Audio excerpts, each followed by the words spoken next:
ان کا خاصا ایکٹیو تھا اور اب یہ اسکینڈل بے نقاب ہو چکا ہے کہ جو سرکاری خزانہ ہے اس سے پیسہ استعمال کیا جاتا تھا اس تشہیر کے لیے, اس مہم کے لیے, اور اس کے ساتھ ساتھ بہت سی سیاسی پارٹیز اس پہ تنقید کرتی ہوئی بھی نظر آ رہی ہیں کیونکہ سوشل میڈیا سے وہ کہہ رہے ہیں کہ انتشار پھیلایا گیا.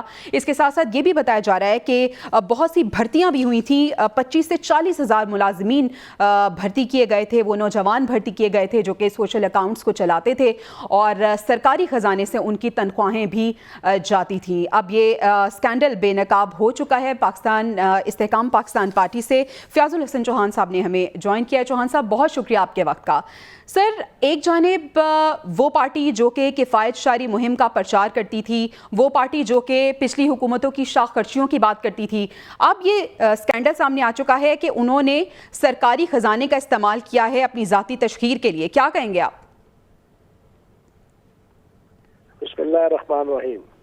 دیکھیں, آج پوری پاکستانی قوم کے سامنے کے پی کے گورنمنٹ کا جو اسکینڈل آیا ہے اس میں کوئی شک نہیں ہے, بات تو سچ ہے مگر بات ہے رسوائی کی. اور یہ 2018 دسمبر کے اندر اس پروجیکٹ کو انیشیٹ کیا گیا کہ جناب سرکاری سطح پہ کے پی کے حکومت کی جو اچیومنٹس ہیں اور جو اس کی منسٹری کی اور ڈپارٹمنٹس کی جو پروفیشنسی ہے اس کو ہائی لائٹ کرنے کے لیے سوشل میڈیا کو استعمال کیا جائے. لیکن اس پہ اصل جو ایکسپیڈائٹ کیا گیا معاملہ وہ 2021 کے مڈ میں اس میں جناب 2 سالوں کے لیے 87 کروڑ روپیہ وہ ریلیز کیا گیا. اور اس کے پیچھے بھی ایک وجہ ہے. جون 2021 میں چیئرمین تحریک انصاف اور اس وقت کے وزیر اعظم کو یہ پتہ چل چکا تھا کہ ان کی حکومت جانے والی ہے اور اسٹیبلشمنٹ نیوٹرل ہو چکی ہے اور اب ہماری حکومت ٹھہرنی نہیں ہے. انہوں نے پھر اس پروجیکٹ کو اسپیشل جناب لانچ کرتے ہوئے 1150 بچہ بھرتی کیا, 25,000 سے لے کے 40,000 تنخواہ کے اوپر.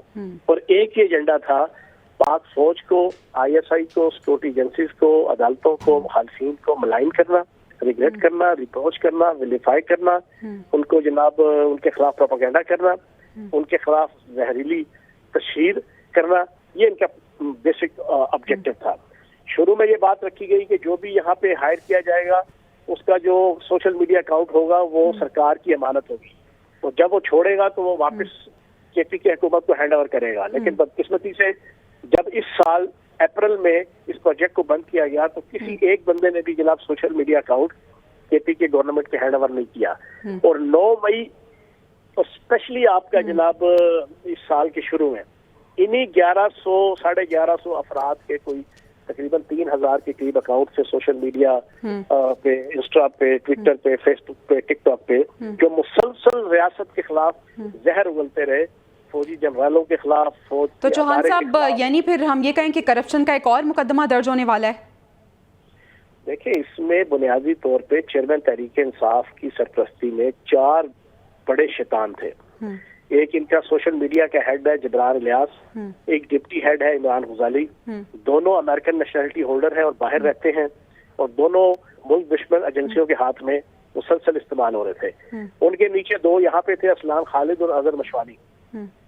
ان 4 کو تو میں سمجھتا ہوں کہ گرفتار ہونا چاہیے, چاہے انٹرپول کے ذریعے سے, چاہے جس کے ذریعے سے بھی, اور ملک کی سیکورٹی ایجنسیز کو اور قانون نافذ کرنے والے اداروں کو فوری ایکشن لینا چاہیے. ہزاروں لاکھوں نوجوانوں کو زہر آلود کر دیا ریاست کے خلاف, فوجی اداروں کے خلاف, سیکورٹی ایجنسیز کے خلاف, اور ریاست کا پیسہ استعمال کرتے ہیں. چوہان صاحب, فردوس عاشق اعوان صاحبہ بھی یہی کہہ رہی ہیں کہ نہ صرف کرپشن ہوئی, سرکاری وسائل کا استعمال ہوا, بلکہ معاشرے میں انتشار پھیلایا گیا, اور ہم نے دیکھا اس انتشار کی مثال 9 مئی میں کو جو واقعات پیش آئے.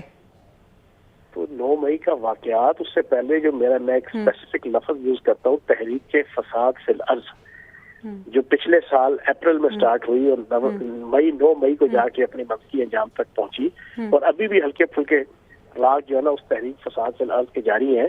یہ سارے سوشل میڈیا کی وجہ سے کیے گئے. جھوٹا propaganda, fake propaganda, pseudo propaganda, so called propaganda. 9 مئی والے دن میں آپ کو چھوٹی سی 2 مثالیں دوں گا.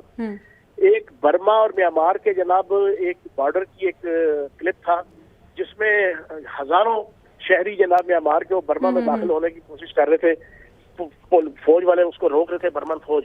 یہ 9 مئی کی شام کو وہ کلپ چلایا گیا کہ کشمیر ہائی وے اسلام آباد میں, پنڈی اسلام آباد کے ہزاروں لاکھوں شہری نکل آئے اور پاک فوج کے جناب نوجوان ان کو کنٹرول کرنے میں ناکام. جھوٹا پروپیگنڈا. پھر ایک اور بتاتا ہوں آپ کو. جی. چیئرمین تحریک انصاف نے ٹویٹ کیا کہ جناب 26 بندے مارے گئے 9 مئی کو, اور پھر اپنے ہی ٹویٹر اکاؤنٹ پہ اور پھر ان کی پوری سوشل میڈیا ٹیم نے ایک کلپ چلایا, کچھ 7-8 جنازے 10 جنازے اکٹھے جناب چترال یا سوات کے پاس ہوئی, اور بتایا گیا کہ یار یہ 9 مئی کے جناب سارے شہداء ہیں.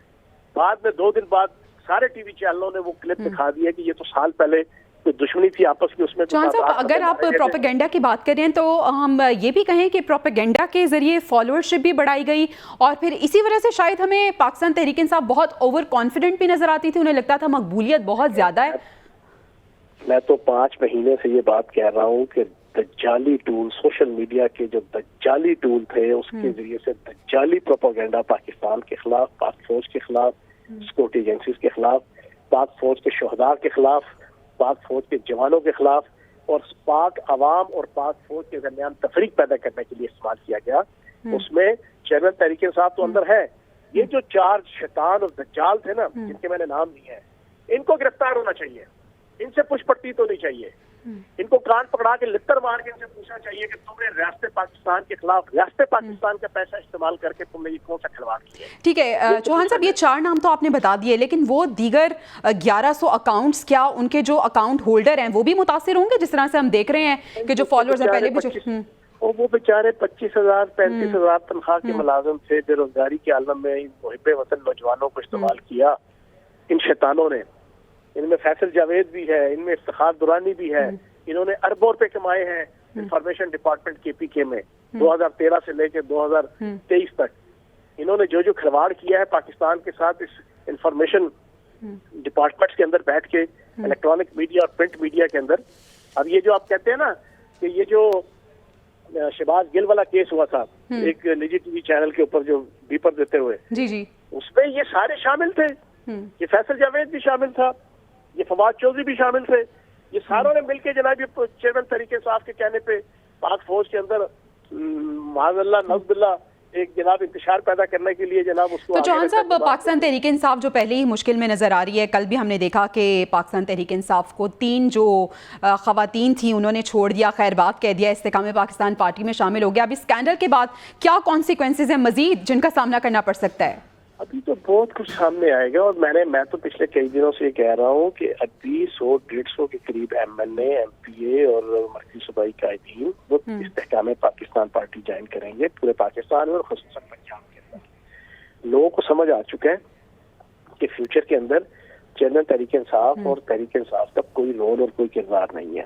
ان کی اپنی کرتوتوں کی وجہ سے اور ایک فاشسٹ پارٹی کے طور پہ جو انہوں نے اپنے آپ کو انٹروڈیوس کروایا, ایک دہشت گرد پارٹی کے طور پہ اپنے آپ کو انٹروڈیوس کروایا, اور آئی وٹنس پورا پاکستان ہے. آئی وٹنس پورا پاکستان کا الیکٹرانک میڈیا ہے, پرنٹ میڈیا ہے, سوشل میڈیا ہے. تو انہیں نظر آ گیا کہ اب فیوچر ادھر کوئی نہیں ہے, تو انہوں نے سیاست تو کرنی ہے. وہ تو پاکستان کی خدمت کرنے کے لیے, اپنی سوسائٹی کی خدمت کرنے کے لیے میدان میں آئے تھے. تو ان کے پاس انشاءاللہ استحکام پاکستان پارٹی ایک مربوط اور محفوظ انشاءاللہ. چوہان صاحب, اب الیکشن کا سیزن بھی آتا ہوا نظر آ رہا ہے. الیکشن کمیشن نے تو جنوری کے آخری ہفتے میں الیکشن اناؤنس کر دیے ہیں. کچھ پارٹیز جو ہیں وہ جلد انتخابات چاہتی ہیں, کچھ چاہتی ہیں کہ ابھی کچھ وقت جو ہے انہیں ملنا چاہیے. آپ پاکستان تحریک انصاف کو کس طرح سے دیکھ رہے ہیں؟ کیونکہ پاکستان تحریک انصاف کہہ رہی ہے کہ بات ہو رہی ہے لیول پلینگ فیلڈ کی, ہمیں پلینگ فیلڈ مل جائے. آپ الیکشنز میں پاکستان تحریک انصاف کا سٹینڈ کہاں دیکھتے ہیں؟ 2018 کے اندر کون سی لیول پلینگ فیلڈ تھی, آپ مجھے یہ بتائیں. 2018 کے اندر جناب نواز شریف صاحب کو اور ان کی فیملی کو جناب آپ آؤٹ کر کے جو سوریاں ہوئیں گلیاں وچ مرزا یار نچے کے مترادف چیئرمین تحریک انصاف اور ہم پوری پی ٹی آئی ناچ کود رہی تھی, کیا وہ لیول پلینگ فیلڈ تھی؟ 2008 کے اندر جب کاف لیگ کے خلاف جان کیری اور موجودہ president Joe Biden an election والے دن 12 بجے اسلام آباد F8 چودھری برادران کے گھر بیٹھ کے ان کو کہہ رہے تھے کہ اگر کاف لیگ آج جیت گئی پاکستان میں تو امریکہ اور انٹرنیشنل اسٹیبلشمنٹ اس الیکشن کو تسلیم نہیں کرے گی. مطلب یہ کہ وہ صرف اور صرف پیپلز پارٹی اور نون لیگ کو جتنا دیکھنا چاہتے تھے. تو وہ کون سا لیول پلینگ فیلڈ تھا؟ پاکستان کے اندر ہر الیکشن کے اندر ایسی چیزیں ہوتی رہی, اس وقت ٹھیک تھا. اپنی دفعہ آپ اپنی کرتوتوں کی وجہ سے شیر افضل مروت کے بقول بڑھ گئے ہیں, تو اب آپ کو لیول پلینگ فیلڈ یاد آ رہا ہے. صرف پاکستان تحریک انصاف تو کہہ رہی ہے کہ ہمیں پلینگ فیلڈ ہی ملے, وہ کہہ رہی ہے کہ ہمیں پلینگ فیلڈ بھی نہیں مل رہی ہے.